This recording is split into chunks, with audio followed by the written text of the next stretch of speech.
It started with something simple. March 6th, 1959. Spokane, Washington. 9-year-old Candy Rogers left home with boxes of campfire mints and a promise to be back before dark. By nightfall, she was gone.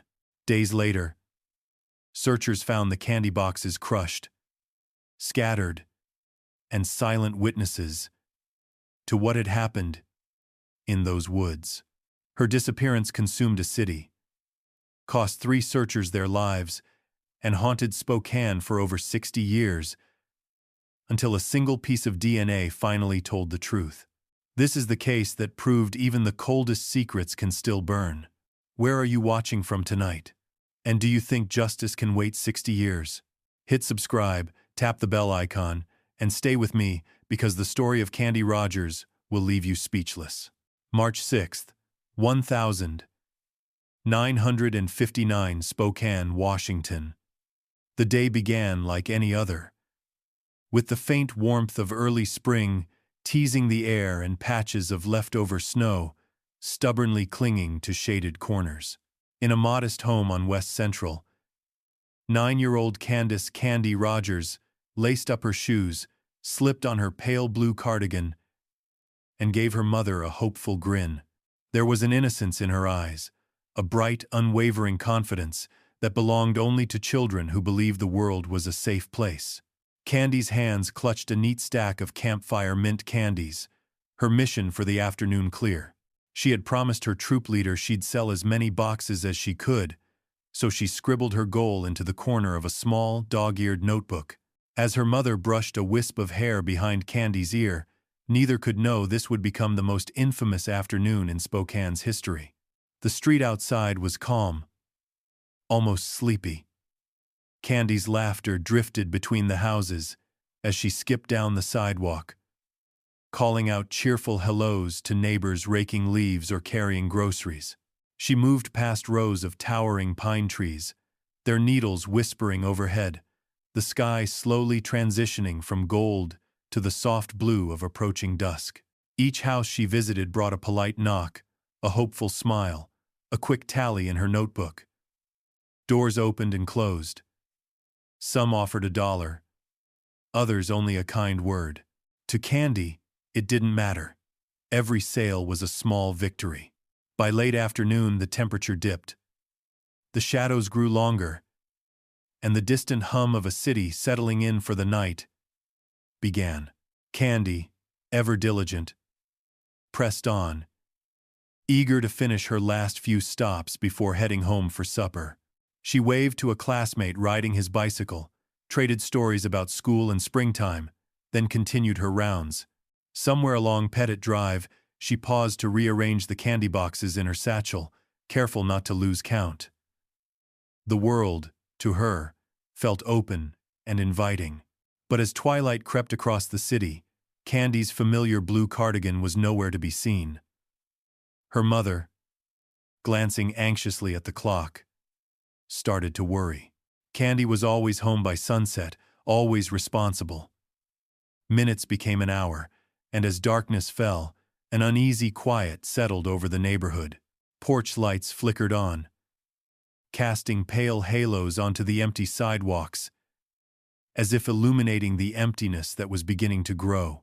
Some neighbors recalled seeing her earlier, her laughter, her kindness, the careful way she walked with her notebook pressed to her chest. Yet, as the hours slipped by, a sense of dread began to gnaw at the edges of the community. Where could she be? Why hadn't she come home? The night air felt heavier, colder, charged with an unspoken fear that something precious had gone missing. Inside the Rogers home, the phone rang and was answered with trembling hands. The police were notified. Candy's mother clung to hope, but each moment of silence brought fresh terror. Strangers and friends alike gathered outside, flashlights in hand, calling her name into the wind. The city itself seemed to pause, holding its breath, as if unwilling to accept the possibility of tragedy. That night, a pale blue cardigan hung somewhere in the darkness, far from home. Spokane was about to awaken to a nightmare that would haunt its streets for decades to come. And as the first searchers combed the pine-lined roads, a single question echoed through every heart. What really happened on that seemingly ordinary afternoon, and why did it take more than 60 years to uncover the truth? Candy Rogers was the heart of her mother's world, the only child in a small, cozy house nestled within Spokane's west-central neighborhood. The city itself was a patchwork of modest homes and winding streets, where neighbors looked out for each other, and every child was known by name. Candy, with her sunlit smile and gentle ways, stood out even in a place where kindness was common. She was known for her habit of always carrying a small, well-worn notebook, dutifully jotting down candy sales and little notes about her day. To her, each page was a record of dreams she imagined one day, filling it with stories about her own adventures, perhaps even traveling far beyond Spokane. The world of 1959 America was painted in broad strokes of innocence and routine.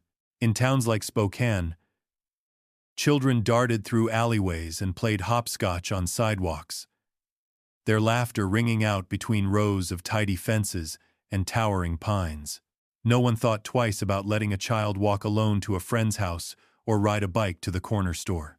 The air was filled with a sense of safety. Parents believed, almost without question, that nothing truly bad could ever happen here. It was a time before fear became part of everyday life, before tragedy carved caution into the hearts of families. On that fateful March afternoon, Candy wore a checkered dress with crisp white shoes, her pale blue cardigan buttoned neatly over her shoulders to keep out the lingering winter chill. The sun, though low and weak, painted everything in gentle light as she made her way beneath the tall pine trees that framed the neighborhood. Their dark branches swayed and whispered, a constant lullaby for those who grew up in their shade.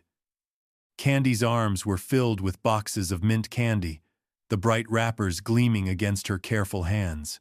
She kept a few bills in her pocket, earnings from her earliest sales tucked safely away, as proud of her efforts as any grown-up could be.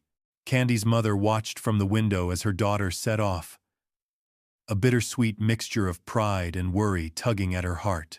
She knew Candy was responsible, always on time, always careful, but there was something about the way the light faded so quickly in March, how shadows seemed to pool between the trees, that gave her pause. Still, she reassured herself that Spokane was safe, that her neighbors were near, that Candy would be home before the first stars appeared. She turned away, busying herself with chores, never realizing it would be the last time she'd watch her daughter walk down that familiar path. As Candy wandered from house to house, she was greeted by friendly faces and the gentle bustle of a community wrapping up another week. At one porch, a neighbor admired her determination and slipped her a few extra coins. At another, she lingered a moment, listening to stories about far-off places and making promises to visit again soon. To Candy, the world felt limitless, every corner offering a new secret to discover, every sidewalk a pathway to adventure. Children on bikes whizzed by, calling out to her, and the soft ring of distant church bells marked the passage of time. Candy, ever diligent, marked down each sale in her notebook, her mind already planning how she'd tell her mother about her successes when she returned. Yet as the day faded and the air turned sharp, she pressed on, determined to finish every last sale. In that moment, as dusk crept over the city, Spokane still believed itself untouched by darkness. The innocence of a little girl, the trust of a neighborhood, and the promise of another ordinary day were all woven together, fragile and bright. None could imagine how quickly that fragile world would shatter, how the memory of a child in a checkered dress would haunt their streets for generations. As the afternoon faded and darkness stretched over Spokane, a sense of unease began to grow in the Rogers home. Candy was always punctual, always quick to return before the sky turned black and the evening chill swept in. Her mother paced the small living room, glancing again and again at the clock on the mantel. Each passing minute chipped away at her hope, the air inside the house thick with mounting dread. Outside, porch lights flickered on, throwing pools of yellow across the neighborhood sidewalks. Candy's absence was like a missing note in a familiar song. Soon, neighbors noticed and began to ask questions. Had anyone seen Candy? Was she visiting a friend? Or maybe just caught up in conversation, losing track of time as children so often did? But as the hour grew late, concern turned to alarm. The police were called. Doors opened and closed. Voices rose and fell in anxious clusters. And the quiet neighborhood transformed into a community united by fear. Search parties gathered, flashlights piercing the darkness, combing every corner of West Central. The scent of pine needles, normally comforting, felt different, heavy. Haunted by uncertainty, volunteers fanned out in all directions. Through backyards, across empty lots, along the winding curves of Pettit Drive. Each searcher called her name, their voices echoing into the trees and vanishing in the night. It didn't take long for the city to become consumed by the hunt for the missing girl. The news spread rapidly, radios crackled with updates, and Candy's schoolmates whispered worriedly as they watched adults move with frantic determination. By dawn, the search had swelled. Hundreds of people, including police officers and soldiers from nearby bases, joined the effort, desperate for any sign of the little girl in the checkered dress. A few hours into the search, someone found the first clue. A scattered box of mint candy, lying just off Pettit Drive. It was quickly followed by another. A faint trail marking Candy's last known path. The sight of the candy boxes, so carefully carried only hours before, was a gut punch to those who had hoped she'd simply lost her way. Hope and fear warred within every searcher. Had she dropped them while running? Had she been frightened by something or someone? Days turned into a harrowing blur of searching. The city held its breath. For 16 days, Candy's mother waited at home. Each night, a fresh agony.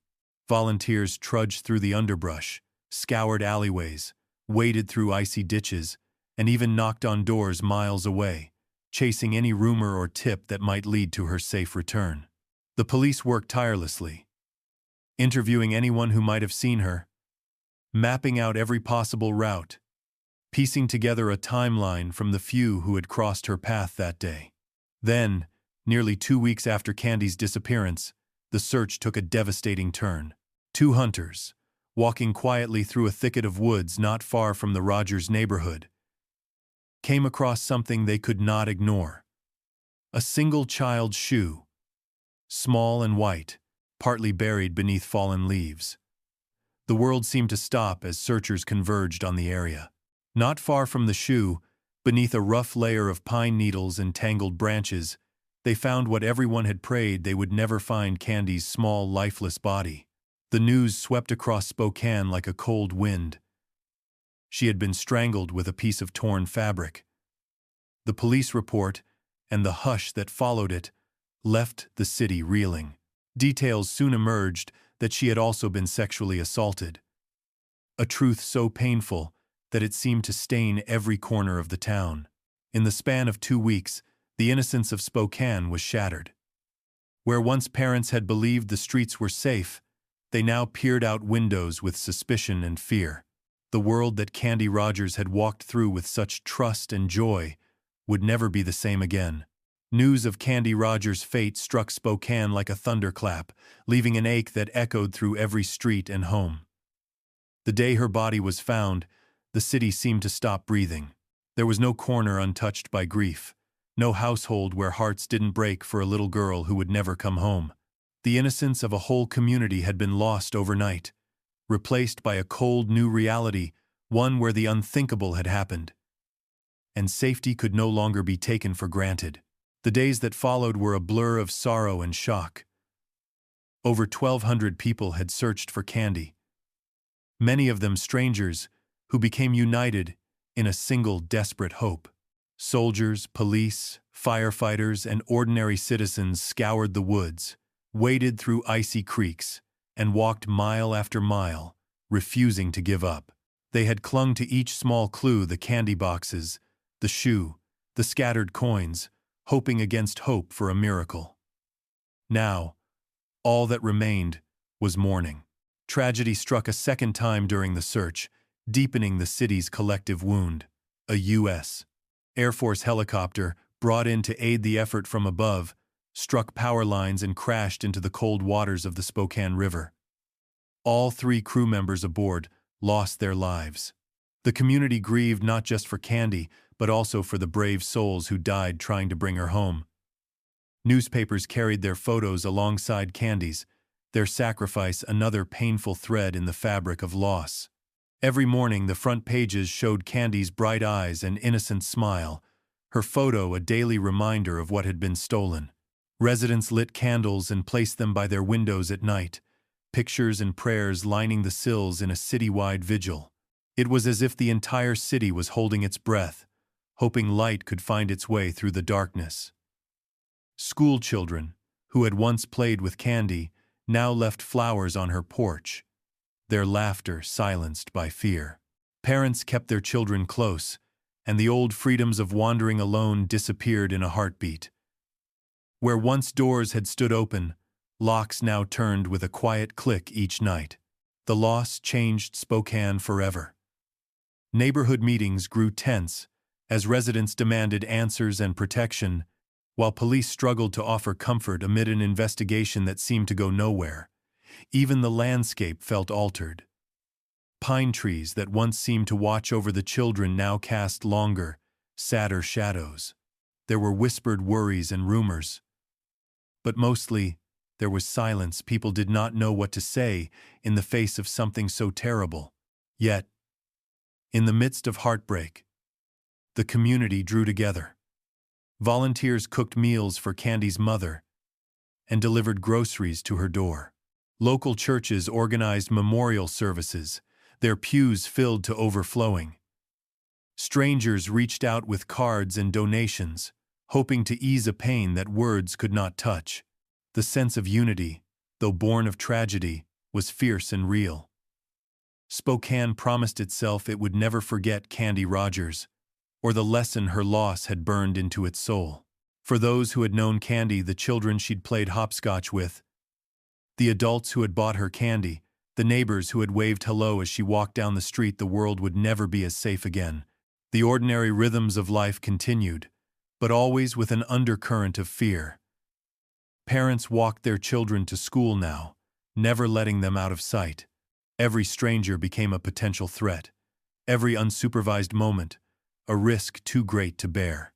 And so, with candles burning in every window, Spokane entered a new era, one defined by caution, remembrance, and a longing for a time when a little girl in a blue cardigan could walk the streets with nothing but hope and a notebook in her hand. The aftermath of Candy Rogers' murder plunged Spokane into a relentless pursuit of justice. Never before had the city mobilized so many resources for a single case. The police department, reeling from the shock that swept through every corner of the city, responded with one of the largest investigations in its history. Detectives set up a dedicated task force. Officers worked round the clock, their faces marked by fatigue and determination, refusing to rest until they had answers. Leads poured in from every direction.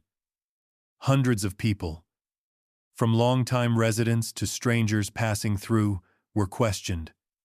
Every known offender in the region was brought in for interviews. There was no detail too small, no suspicion too faint to ignore. Candy's classmates, neighbors, and even family members were interviewed repeatedly. Detectives crisscrossed Spokane, following up on rumors, chasing shadows that led down countless dead ends. The city watched anxiously as squad cars crawled through neighborhoods and officers canvassed door to door, searching for that one break that might shatter the darkness. But the evidence was heartbreakingly scant. At the scene, investigators found only a few telling clues. A torn piece of cloth, likely ripped from Candy's own dress. A damaged scrap of her clothing. and biological material on her clothes that hinted at a struggle. There was no eyewitness, no clear trail leading to the person responsible. In a city now ruled by fear, this uncertainty deepened the wound, stoking unease as much as grief. Suspects came and went. Some were men with troubled pasts, their names whispered with suspicion. But each time, the evidence slipped through the detective's fingers. A local drifter was questioned, but his alibi held. Another suspect, a man recently released from prison, was followed for days before being cleared. Years later, detectives would recall how they pursued every possibility, no matter how unlikely, desperate to find justice for Candy and her family. The Rogers case haunted every officer assigned to it. Each morning, stacks of new reports and tips awaited, but the investigation felt like chasing shadows. Every clue faded at the edges. Every interview led to more questions. Meanwhile, Candy's mother endured each day with the weight of unanswered horror. She faced endless interviews, relentless scrutiny, and the cruel uncertainty of not knowing who had taken her daughter from her. By the 1980 seconds, the world of crime solving had begun to change. But back in 1959, the limitations were glaring. Forensic science was primitive. DNA, as a tool for justice, was still decades away. Detectives collected and preserved everything they could: tiny fibers, fragments of fabric, and the damaged pieces of Candy's clothing, all with the hope that, one day, the technology might exist to read the secrets left behind. Each item was sealed, labeled, and locked away. A silent plea from the past, waiting for the future to arrive. Still, the case never truly faded. As the years passed, Candy's name became a touchstone for every new detective joining the force. Old-timers told the story of the little girl lost to darkness, reminding each other that her killer had not been caught. The case file grew thicker, its pages yellowing with time, but inside were the remnants of a girl's stolen life and the promise that her story would not be forgotten. Despite the pain and the years of frustration, the city of Spokane held tight to hope. There was an unspoken vow among the police. They would never let go of Candy Rogers. The torn dress, the scrap of cloth, and those carefully preserved pieces of evidence remained locked away, not just as proof of a crime, but as a testament to the persistence of memory and the enduring hunger for justice. As the decades slipped quietly by, the tragedy of Candy Rogers faded from the daily headlines, but never truly vanished from the city's soul. The pain and confusion of her loss lingered in the lives of everyone who remembered those dark March nights. In police stations across Spokane, her file was never far from reach. A chilling reminder of a case that refused to be forgotten. Through the years, the city changed. Streets once haunted by silence began to bustle again. Children laughed on playgrounds, but parents remained vigilant. Their caution, a legacy of that terrible spring in 1959. Yet beneath this surface of normalcy, the story of Candy Rogers endured, passed down like a warning and a prayer.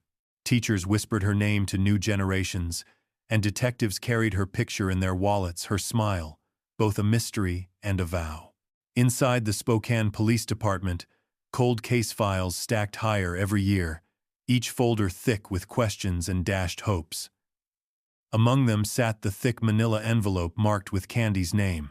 Notes written in faded blue ink recounted the desperate search, the heartbreak, and the dead ends. There were photographs yellowed with age, the little shoe, the candy boxes, the solemn faces of search parties frozen in time. Most haunting of all was the evidence, small, fragile, and almost forgotten: a piece of torn cloth, fibers, traces of biological material, carefully sealed decades before. It was everything that remained of a child's life, waiting in silence for science to find its voice. Time did not erase the promise that had been made to Candy Rogers. Her story became a test of faith and endurance for generations of detectives. Old-timers passed the file to new recruits, sharing everything they knew, details that haunted their dreams, mistakes that kept them awake at night, and the hope that someday the case would finally break. Young investigators, driven by a mix of duty and empathy, reopened the file again and again, their eyes tracing the same handwritten notes and grainy photographs that had stymied their mentors. Each year brought new technology and fresh possibility, but also bitter frustration. Early efforts to use blood typing and fingerprint analysis brought only more dead ends. Promising suspects emerged, only to be ruled out. Public attention surged whenever new evidence was tested, but each result came back inconclusive. The detectives persisted, refusing to let go of the dream that justice might still be possible. The city, too, remembered. Residents grew old with the memory of Candy's tragedy. Memorials were held on anniversaries. Candles flickered in church windows, and for some, the pain never truly healed. Local newspapers ran retrospectives on the case, asking if anyone still remembered or held the key to the truth. Tips came in from time to time, some credible, most desperate or misguided, each one followed up, none bringing the peace the city craved. In the deepest archives of the police department, amid the clutter of 100 unsolved crimes, Candy Rogers' case sat preserved like a secret waiting to be unearthed. There, among hundreds of silent folders, was a small, carefully labeled envelope inside. The last remaining fragments of evidence. A trace of DNA, never fully analyzed, waiting for a future where science might finally have the answer. Through the long years of disappointment, her story refused to die. Candy's face, young and hopeful, forever frozen in time, reminded everyone that the truth can sleep, but it does not disappear. Each detective who opened that cold case file whispered the same quiet promise. They would not let her memory fade, nor let her story end in silence. The search for justice continued, even as the city's world turned, and the decades passed in a hush of unanswered questions. For over 60 years, Candy Rogers' murder haunted Spokane, each year adding another layer of dust and regret to her case file. Yet in the spring of 2021, hope flickered to life in the unlikeliest of places, a sterile laboratory hundreds of miles from where the little girl's laughter had last echoed. Science, which had once been helpless against the shadows, was about to break its silence. In recent years, Spokane detectives had grown more determined than ever not to let Candy's story end unresolved. Generations of officers had promised the Rogers family that they would never stop searching for answers. That promise gained new strength when advances in forensic genetics began rewriting the rules of cold case investigations. Across the nation, stories of long-dormant mysteries solved by tiny fragments of DNA inspired a fresh wave of hope. Partnering with Othram Incorporated, a cutting-edge forensic genetics lab in Texas, Spokane police submitted the last remaining evidence. A minute trace of DNA, meticulously preserved from Candy's clothing all those years ago. The odds were daunting. The sample was degraded, a ghost of biological material left from an era before most investigators had even been born. Still, the lab's scientists got to work, carefully extracting and amplifying every strand they could recover. The process was painstaking and delicate, requiring weeks of analysis. Detectives back in Spokane braced themselves for disappointment, afraid to hope too much after so many years of dead ends. But then came a breakthrough. A complete genome profile slowly emerged from the fragile evidence, sharper and clearer than anyone dared imagine possible. The DNA did not match anyone in law enforcement databases, but it was enough to begin the work of forensic genealogy. This new science, part detective work and part family history, involved cross-referencing the DNA against vast public databases to find distant relatives. Piece by piece, the team built a genetic map, following the branches of family trees as if tracing a winding river back to its source. It led them to three brothers, all sharing a common ancestry with the unknown suspect. The investigation focused in, poring over birth records, military files, and family histories. One brother, long deceased, caught their attention. His life's timeline placed him in Spokane at the time of Candy's murder. Detectives tracked down his surviving daughter, reaching out with equal parts hope and trepidation. She agreed to provide her DNA, a gesture that bridged the chasm of decades with a single act of courage. When the test results returned, the truth landed like a thunderclap. The genetic connection between her and the sample from Candy's clothing was undeniable. But science demanded more, a final, irrefutable answer. Investigators sought permission to exhume the suspect's body, buried in a quiet cemetery far from the neighborhood where Candy's life had ended. The exhumation was somber and precise, an act performed as much for the living as for the dead. Laboratory tests confirmed what genealogy had strongly suggested. The man in the grave, John Ray Hoff, was the source of the DNA. The circle finally closed after 62 years of silence, searching, and sorrow. The detective who delivered the news to Candy's family did so with a trembling voice, knowing that justice, though delayed, had finally spoken. For Spokane, it was a moment of closure but also of heartbreak. The truth had been there all along, sleeping in the dust and darkness.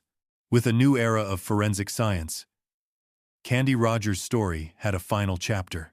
And yet, the city could not help but wonder how many other secrets waited quietly in the files, longing for the day when science and determination would finally set them free. When the truth about Candy Rogers' killer finally surfaced, it cast a new, complicated light across Spokane. The man responsible, John Ray Hoff, had lived only a mile from Candy's home in 1959, a young man of 20 with secrets hidden just beneath the surface of ordinary life. At the time, he was nearly invisible. Another face in the crowd, another neighbor passing on the street. No one suspected that beneath the polite exterior was the darkness capable of such horror. As detectives pieced together Hoff's life, a grim pattern emerged. Just 2 years after Candy's murder, he was arrested in a different city for attacking another woman. The details echoed Candy's tragedy. Hoff stripped his victim of her clothes, used her own garments to tie her up, and tried to strangle her. This time, the woman survived. Her testimony, providing the clearest glimpse yet into the mind of a predator. Hoff was sentenced to 6 months in prison for the assault, an astonishingly brief punishment for such violence. The military responded by dishonorably discharging him. After that, Hoff drifted from job to job, always moving, always unsettled. His life never found stability. Friends and family described him as troubled, quick to anger, sometimes distant and unreachable. Police later learned of rumors that had floated through his circles for years, stories about sudden disappearances, bursts of rage, and whispered warnings. But none of those rumors had ever been enough for an arrest. The tragedy was made worse by the knowledge that, had anyone known the truth sooner, lives might have been changed, or even saved. In 1970, at just 31 years old, John Ray Hoff died by suicide. He left behind a short, fractured life, and a long shadow of unanswered questions. For decades, his secret lay buried with him. There was no confrontation, no courtroom reckoning, no chance for Candy's family to face the man who had taken their daughter. Justice had arrived, but in the coldest, loneliest way possible after the fact, long after it could do any good except bring a measure of truth. As the news became public, Spokane struggled to process it. Some felt relief that the mystery had finally been solved. Others found the resolution bitter, knowing that no one would ever stand trial or truly pay for what happened. For Candy's mother, and for every family that had lost a child to violence, the closure was mixed with heartbreak. A wound reopened, and perhaps partially healed. For law enforcement, the case became a touchstone, a lesson in the power and the limits of justice. Technology had provided answers, but too late for retribution. Investigators who had spent their careers on the case gathered in quiet reflection, thinking of all the false leads, the dashed hopes, the nights spent combing through files by weak lamplight. Some wept for the little girl whose picture had haunted their desks for so many years. The city, forever changed by Candy's loss, looked inward. Parents shared her story as both a warning and a call to vigilance. Generations of children learned to be cautious in ways their parents never had. Spokane itself had aged, bearing the scars of tragedy and the lessons of perseverance. Yet in the final reckoning, Candy Rogers' story stood as proof that truth, no matter how deeply buried, could be brought into the light. Though justice had come too late to punish the guilty, it had finally honored the innocent.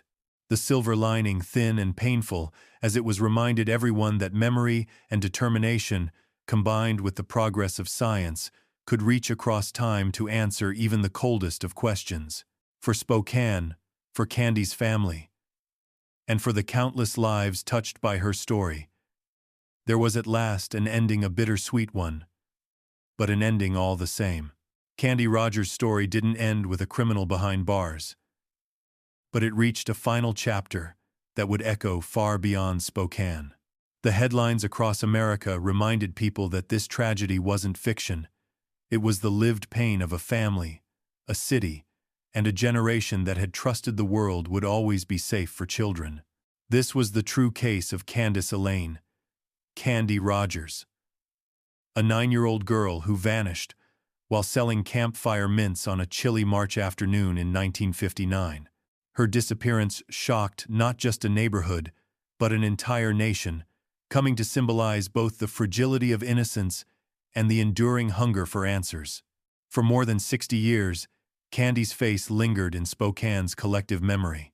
Her school photo, bright-eyed, hopeful, framed by the neat curls of childhood, was passed from one generation of detectives to the next. For her family, every birthday and holiday brought a fresh wave of grief. Every headline a reminder of loss. The community, too, carried the weight, commemorating anniversaries with candlelight vigils, newspaper retrospectives, and prayers whispered in quiet moments. The power of Candy's story was not only in its heartbreak, but in the way it sparked transformation. After her murder, the town's trust was forever changed. Families who once left their doors unlocked now turned keys with trembling hands. Parents became vigilant. Children walked in groups, and Spokane's sense of security shifted from open warmth to guarded caution. The story became a warning passed from parent to child, a lesson in vigilance that never faded. Yet there was another legacy. Too, a testament to the relentless search for justice and the rise of forensic science as a force for good. For decades, investigators refused to close Candy's case, returning to it again and again, convinced that someday technology would speak for the little girl who could not. That faith was finally rewarded when, in 2021, forensic genealogy offered a breakthrough. The process, using a fragment of preserved DNA and tracing distant family trees, unlocked a new era in solving cold cases. Scientists and detectives working side by side proved that determination, when paired with innovation, could reach across time itself. When John Ray Hoff was finally identified as Candy's killer, it closed one of the oldest unsolved cases in America. The revelation made national news, not just for the tragedy, but for the triumph of persistence. It became a symbol of hope for other families waiting for answers, proof that no matter how long it takes, the truth can be found. The city of Spokane, in sharing Candy's story with the world, reminded everyone that justice delayed was not always justice denied. Candy's case inspired changes in how communities protected children and in how law enforcement handled evidence. It encouraged a generation of forensic scientists, police officers, and ordinary people to keep believing that the past was not beyond the reach of justice. Her name became a touchstone for all who refused to give up hope. her memory not only a source of sorrow, but also a beacon for those fighting to right old wrongs. The story of Candy Rogers is a powerful example of how science can revive long-lost justice. It stands as proof that truth, no matter how deeply buried, never dies. It only waits patient, silent, until someone finally listens closely enough to hear it. The lesson of Candy's life and legacy is as relevant now as it was all those years ago. Never stop searching, never stop believing, and never let a story like hers be forgotten. As Spokane moved forward, the memory of a little girl in a blue cardigan, walking out with hope and a box of mints, remained a part of the city's heart.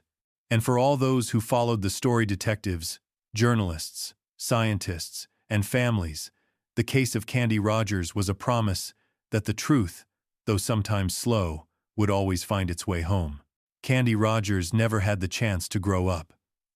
Her life, stolen at just 9 years old, was mourned not only by her family, but by a city that felt the ripple effects for decades. Spokane changed because of Candy. Streets that had once echoed with children's laughter grew quieter.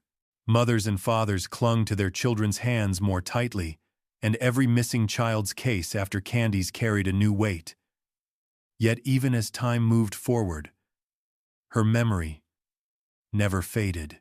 Instead, it deepened a haunting presence that shaped the spirit of Spokane and became a powerful lesson about loss, love, and the relentless search for truth. As years turned into decades, those who loved Candy, her mother, friends, teachers, had to find ways to carry on. They remembered her not just for how she died, but for how she lived. A little girl full of promise, with a kind heart and an infectious smile, whose dreams were as bright as her laughter. For the detectives and volunteers who had searched for her, her name was a vow. They clung to her memory as both a burden and a calling, driven by the conviction that she would not be forgotten and that justice, however long delayed, would someday be served. When Candy's case was finally solved, the news rippled far beyond Spokane. It brought a bittersweet mixture of relief and grief answers, but no chance for justice in a courtroom. For her family, it meant facing the past with new eyes, knowing at last who was responsible, but also knowing that closure would always be incomplete. For the community, it was a time to reflect, to honor a life lost too soon, and to recognize the extraordinary persistence that brought the truth to light. But Candy's story is more than a closed file. It is a legacy one that urges all who hear it to remain vigilant, to look out for one another, and to never underestimate the importance of community. Her case changed the way parents raised their children and the way police approached unsolved crimes. It drove advancements in forensic science and inspired countless others to push forward when hope seemed lost. Her life and her memory became a quiet force, shaping decisions and offering lessons to anyone willing to listen. The lesson endures. Stay vigilant. Never walk alone at night. Report anything that feels wrong, no matter how small. Teach children that the world is beautiful but sometimes dangerous, and that courage means not just facing fear, but preventing harm whenever possible. Above all, Candy's story is a call to never stop believing in justice even when it hides in the shadows for decades, waiting to be found. The detectives who spent years chasing shadows and following the faintest of clues learned that sometimes justice moves at the speed of hope. Candy's case proved that the truth can be buried by time, but never destroyed.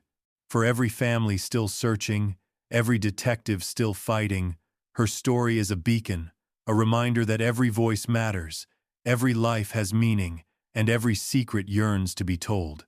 In remembering Candy Rogers, Spokane honors more than just a victim. It honors resilience, unity, and the unwavering belief that justice is worth fighting for. Her name is etched not only in local history, but in the very fabric of modern forensic science. A symbol of what can be achieved when a community refuses to let go. So let Candy's memory be a guiding star. If you ever doubt that justice still exists, Remember Candy Rogers. Remember the lessons her life left behind. Keep her story alive. Share it. Learn from it. And let it move you to care for your own community with just as much love and vigilance. Some wounds can only be healed by the truth. If you ever doubt that justice still exists, remember Candy Rogers. Subscribe and help us keep her memory alive. One story at a time.